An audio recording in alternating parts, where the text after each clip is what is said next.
tidak bersama dengan pandangan Imran Hussein. Minta maaf tuan-tuan. Kalau tuan-tuan bersama silakan tak.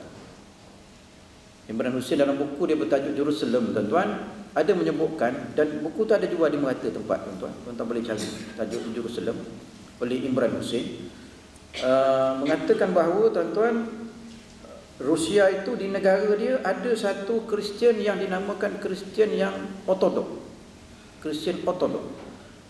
Inilah yang dikatakan Rom itu, yang ditentang oleh Imam Mahdi. Persoalan dia tuan-tuan, yang sebab saya tak terima pandangan itu, tapi jangan tuan-tuan terpengaruh pula dengan saya. Sebab saya tolak kenapa tuan-tuan? Kerana kekuatan Kristian Ortodok di Rusia itu banyak mana. Sebab Nabi kita sifatkan 80 bendera, satu bendera 12,000. Adakah yang Kristian Ortodok di Rusia itu boleh mencapai tenteranya 1 juta? Itu soalannya. Sebab itu saya tolak tuan-tuan. Takkan tolak macam tu je tuan-tuan. Tentu ada sebab tuan-tuan tolak. Sebab itu saya tolak. Akan datang Allah Allah. Mungkin saya boleh terima balik akan datang. Oh, dah berlaku macam ni. Tuan-tuan. Tapi sekarang nak terima tu bahawa Kristian Ortodok itu mencapai bilangan dia, tentera dia 1 juta. Payah nak terima. Tak maaf itu tuan-tuan. Itu bukti apa kita sebut tadi, bukti Mahdi telah ditabalkan. Tapi tuan-tuan, sebelum perang yang itu tu, sebelum itu ada satu lagi perang yang dikenali dengan perang Armageddon tuan-tuan. Belum perang itu, yang di Ahmad dan Dabir itu ada satu lagi perang. Sebelum tu, nama dia perang Malhamatul Kubra. Tuan-tuan, Armageddon, perang Armageddon. Perang Armageddon ni, AR tu maksud di tanah tinggi, Mageddon tu padang rumput Mageddon tuan-tuan. Dia bukan bahasa Inggeris, tak silap saya tu tuan-tuan. Pengarang kitab kita ni, tajuk dia pun tajuk Armageddon tuan-tuan. Dia kata Armageddon ini bukan bahasa Inggeris, tapi dia daripada bahasa Greek tuan-tuan, bermakna dia daripada 2 kalimah. Ar itu tanah tinggi, dan Mageddon itu ialah padang rumput Mageddon. Yang peliknya, peperangan ini tuan-tuan adalah peperangan yang disebut oleh seluruh orang Kristian yang hebat-hebat Kristian ni. Orang Yahudi pun sebut, dalam kitab Bible ada sebut, kitab India disebut tentang peperangan ini. Nabi kita sebut melalui hadis Nabi baginda sallallahu alaihi wasallam. Perang ini tuan-tuan berlaku pelik, kerana kita akan berdamai dengan Rom. Satu salihuna Rom sulhan aminan. Kamu akan berdamai dengan Rom dengan satu perdamaian yang aman. Tuan-tuan. Jadi kalau Mahdi nak lahir, Mahdi nak ditabalkan, sebelum Mahdi ditabalkan atau Mahdi keluar menzahirkan diri dia, mesti berlaku dulu perang dunia ketiga tuan-tuan. Saya terjemah Armageddon itu perang dunia ketiga. Tuan-tuan, saya terjemah dengan perang dunia ketiga. Kerana perang Armageddon ini di antara kita yang berdamai dengan Rom, lalu pengarang kitab ini menyatakan Rom itu ialah Amerika dan juga Eropah. Pengarang kitab ni sebut. Tuan-tuan bersama dengan pengarang kitab ni silakan. Saya bukan pandangan saya, itu pandangan kitab ni. Kita menyerang musuh daripada belakang. Adu wa min waraikum. Nabi kita sebut, kamu menyerang musuh daripada belakang. Perang Armageddon itu tuan-tuan. Musuh tu siapa? Musuh tu daripada belakang. Orang belakang nampak dekat tuan-tuan. Siapa dia? Kata pengarang, Rusia yang ditolong, Syiah yang ditolong oleh Rusia. Bercanggah dengan pandangan Syekh Imran Hussein, dia kata Rusia yang akan menolong Islam. Tuan-tuan, bercanggah dengan pandangan ini tuan-tuan, tuan-tuan tunggu saja mana satu yang betul. Kita perang tuan-tuan, kita menang. Kita bersama dengan Kristian, kita menang. Tapi Kristian buat perangai. Bila kita balik dari peperangan itu kita menang, banyak harta rampasan perang kita dapat, sampai di lembah Mageddon itu tuan-tuan, tanah berbukit-bukit Nabi sebut, Armageddon Malhamatul Kubra itu, sampai di situ tuan-tuan, seorang Kristian bangkit di tanah tinggi, angkat salib telah menang kata dia. Ada pula salib telah menang. Padahal kita bersama dengan mereka tuan-tuan, yang angkat salib telah menang. Orang Islam seorang tu datang, bengkeng orang ni tuan-tuan, kamu ni kata Kristian pula menang, angkat salib. Aku ni siapa? Bunuh tu tuan-tuan, dia bunuh. Geram juga tuan-tuan, kalau kita pun geram. Tuan-tuan, berlakulah pengkhianatan Rom selepas itu, dan Rom pun balik ke negeri dia, dan bersiap dengan persiapan selama 9 bulan 10 hari kadar masa hamil seorang perempuan untuk menyiapkan tenteranya, mengumpul raja-raja Rom semua dalam 80 bendera. Setiap bendera ada 12,000. Tuan-tuan, setiap bendera dalam waktu yang sama. Saya cuba susun satu-satu lah tuan, supaya tak pening kepala tuan-tuan. Jadi kalau yang datang kemudian tu dia pening sikit lah tuan-tuan. Dalam waktu yang sama mana tuan-tuan? Ketika mana Rom dalam perang kedua itu turun ke Ahmad dan Dabik, rintitan dari peperangan yang pertama Armageddon itu, tuan-tuan, dia turun ke Ahmad dan Dabik di Syria. Dalam waktu yang sama Mahdi, tuan-tuan, sedang ditabarkan di kota suci Mekah. Dan dalam waktu yang sama datang satu tentera yang datang daripada Syria, keluar daripada Syria menuju ke Makkah Al-Mukarramah dengan tujuan membunuh Al-Mahdi. Bila Mahdi ditabalkan, kecoh kita Mahdi ditabalkan, tentera daripada Syria akan keluar dan menuju ke Makkah Al-Mukarramah, tuan-tuan. Sampai di Zulhulaifah, Nabi cerita detail tentera ini akan tenggelam tengahnya dalam bumi. Selepas itu bahkan belakangnya tenggelam di dalam bumi.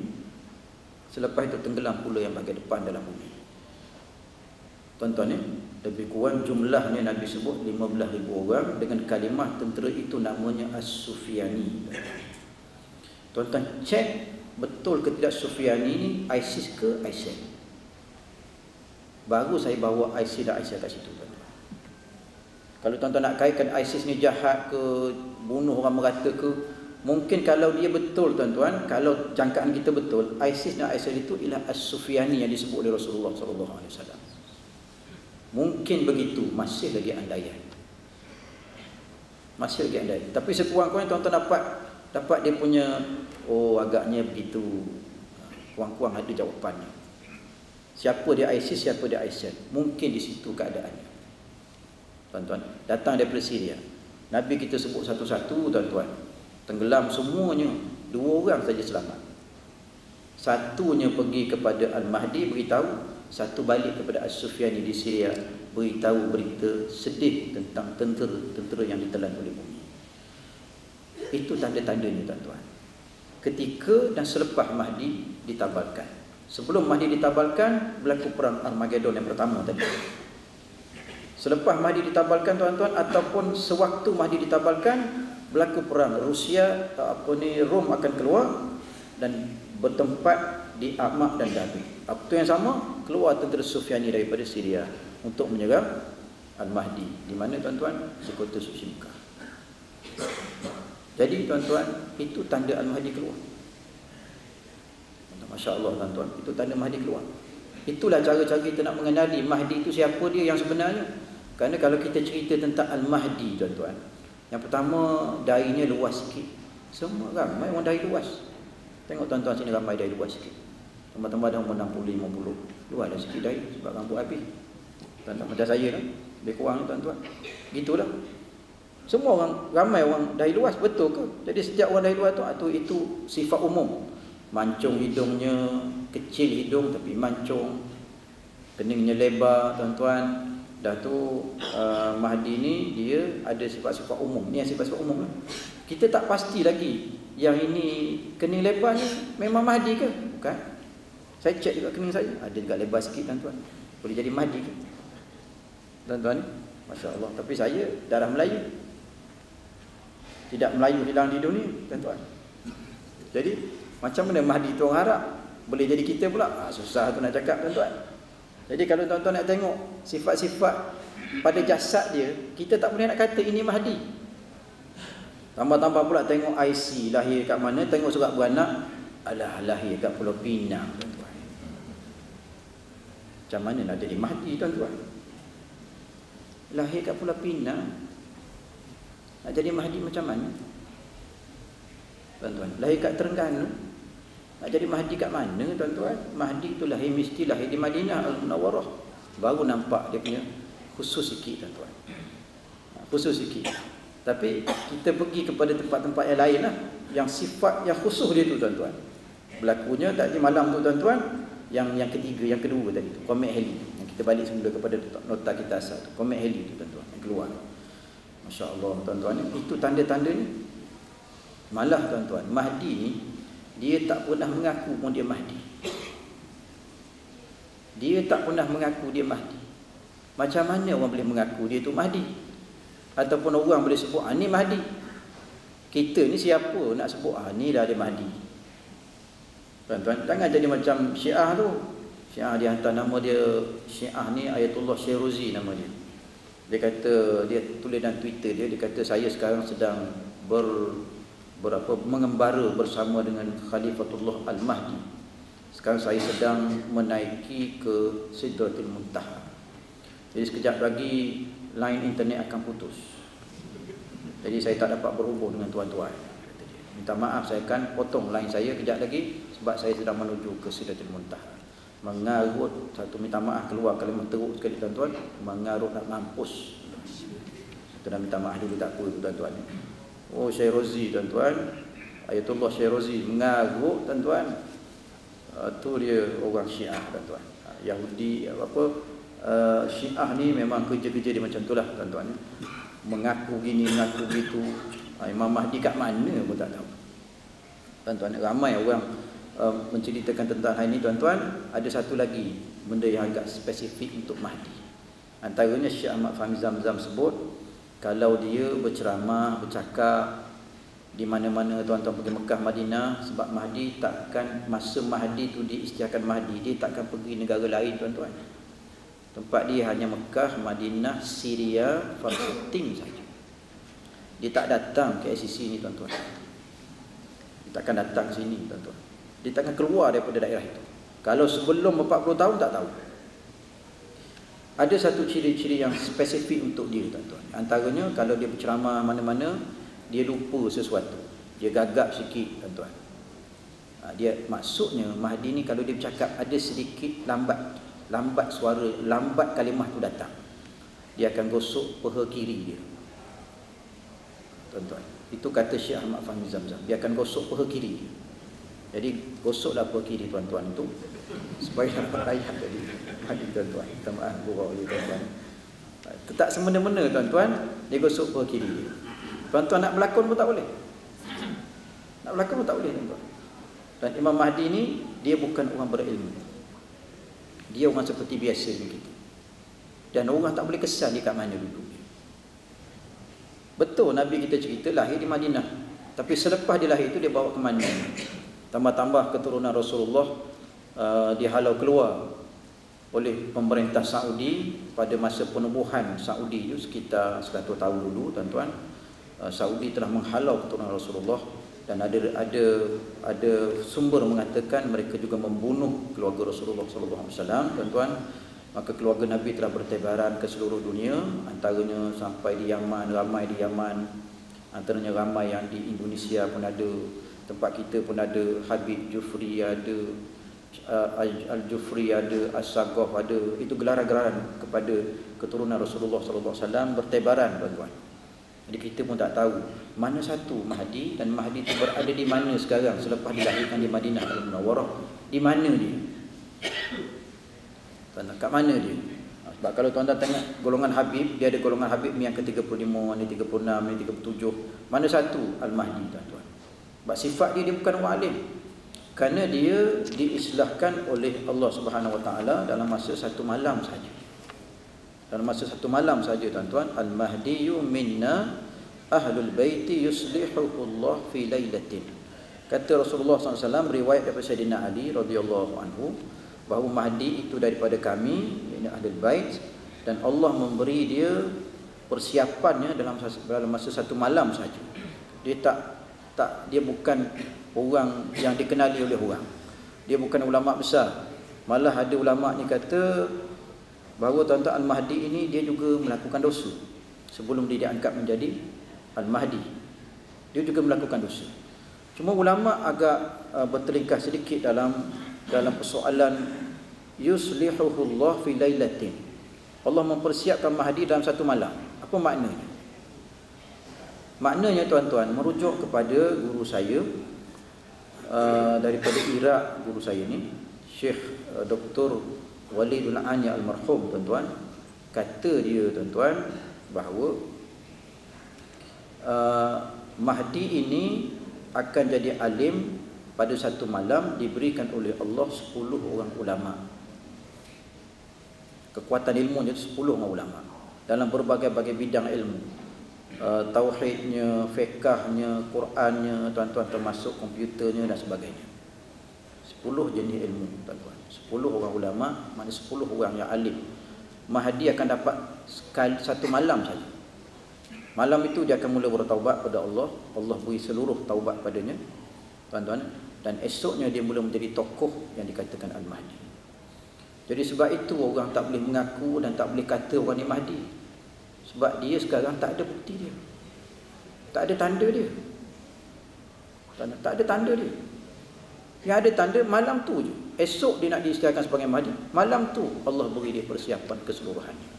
Sebab apa Allah buat macam tu, tuan-tuan? Sebab Allah nak sembunyikan Mahdi. Allah sembunyikan Mahdi, tuan-tuan. Kalau Allah beritahu orang ni, tuan-tuan, nanti siapa yang cari dulu agaknya? Tuan-tuan, dalam asas kalimah siapa yang cari dulu tu, tuan-tuan, siapa yang akan cari Mahdi kalau Mahdi itu memang persiapan itu berlaku sejak awal lagi kehidupannya? Siapa akan cari? Saya tanya satu soalan pada tuan-tuan.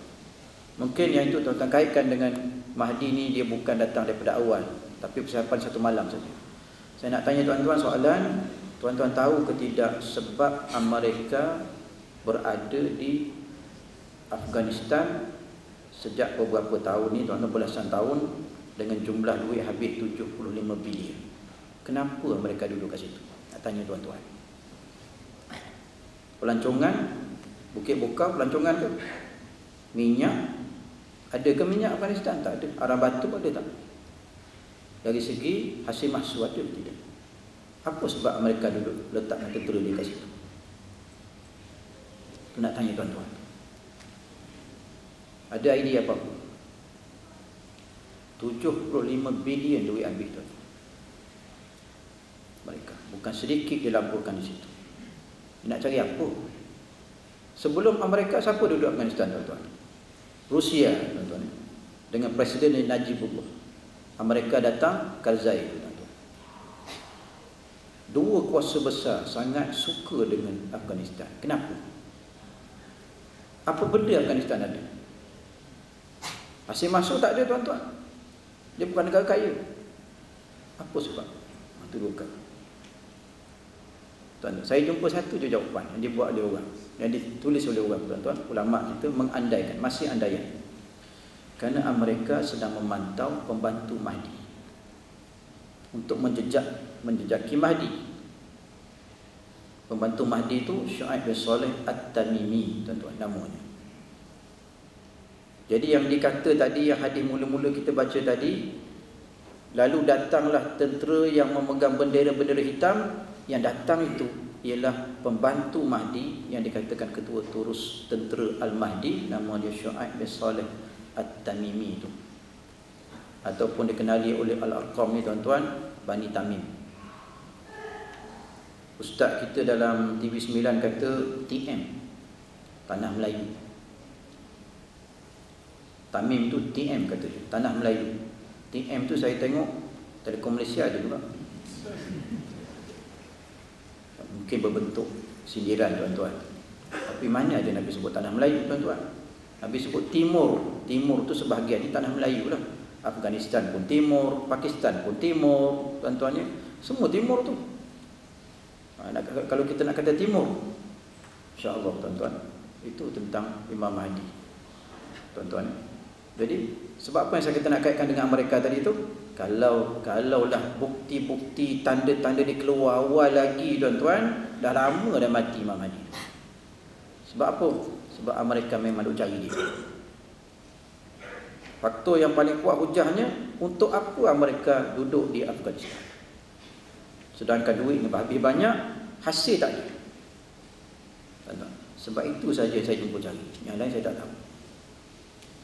Yang lain saya tak tahu, tuan-tuan. Saya fikir yang pandangan ustaz ini logik, ada logiknya. Sebab mereka sedang memantau mana dia Syuaib bin Saleh At-Tamimi. Jumpa Syuaib bin Saleh At-Tamimi, memang jumpa Al-Mahdi. Tuan-tuan, kita pun tak reti nak kata tuan-tuan, sebab Nabi kita kata tempatnya Khurasan. Khurasan itu di Afghanistan lah. Sebab Khurasan kan dia ada 3 atau 4 tuan-tuan.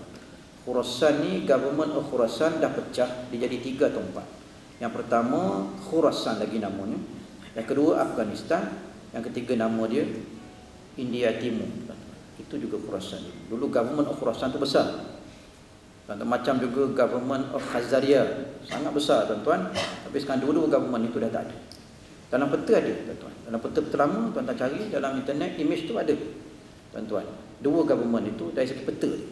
Peta government of Khazaria itu berkaitan dengan Ya'juj Ma'juj, dan government of Khurasan. Khurasan dulu sangat besar tuan-tuan. Itu dia yang boleh saya bentangkan kepada tuan-tuan. Walaupun masa terhad, itu semua adalah nota-nota ulang kaji sempena UPSR saja tuan-tuan. Tuan-tuan, itu saya dah bentang 2 tahun dulu dah tuan-tuan itu semua. Jadi tak timbul masalah orang mengaku ni dia Mahdi sedangkan kita ada tanda-tandanya. Kalau orang kata boleh jadi ya, orang tu buta nota kita tuan-tuan. Nota ada saja, tak tulis. Nota ada saja tak tengok. Ataupun tuan-tuan tak tulis nota. Tuan-tuan, kita tidak boleh ditipu dengan Mahdi tuan-tuan. Orang mengaku tu tak boleh nak tipu kita. Sebab kita tahu ciri-ciri dia. Jadi kita berpegang pada hadis Nabi tuan-tuan. Kita berpegang pada ayat Quran dan hadis Nabi dan ulama-ulama, pandangan-pandangan ulama tuan-tuan. Supaya kita tidak lari jauh daripada apa yang diberitahu oleh Nabi kita Muhammad SAW. Atau ada orang boleh mengaku secara macam tu saja dia ni adalah Mahdi. Mudah-mudahan tuan-tuan kita semua diselamatkan oleh Allah Subhanahu Wa Taala daripada kekecohan hari kiamat, dan mudah-mudahan anak cucu cicit kita akan datang ni tuan-tuan. Kalau kita tak sempat, saya dah pandangan saya masih lagi andaian tuan-tuan ni, pandangan saya kalau kita tak sempat, anak tuan-tuan yang darjah 6 tu memang sempat. Itu andaian saja tuan-tuan, andaian saya. Kalau kita tak sempat, yang darjah 6 tu memang sempat. Dengan huru-hara hari kiamat. Tuan-tuan, mudah-mudahan Allah beri kekuatan pada dia. Sebab apa? Memang akan datang ni makin lemah iman orangnya. Sebab itu Allah hantar Nabi untuk memimpin. Kalau tidak, tak perlu Nabi. Tuan-tuan, Nabi Isa datang memimpin mereka, tarah Nabi tuan-tuan. Agaknya zaman itu iman sangat lemah agak. Tuan-tuan ni, sekali itu yang baik itu datang daripada Allah, yang kurang seperti saya. Wallahu a'lam. Allahumma aghna bil ilmi wa zayyina bil hilmi wa akrimna bil taqwa wa jamilna bil afiyah. Wa sallallahu ala sayyidina Muhammadin wa ala alihi wa sahbihi wa baraka wa sallam. Alhamdulillah.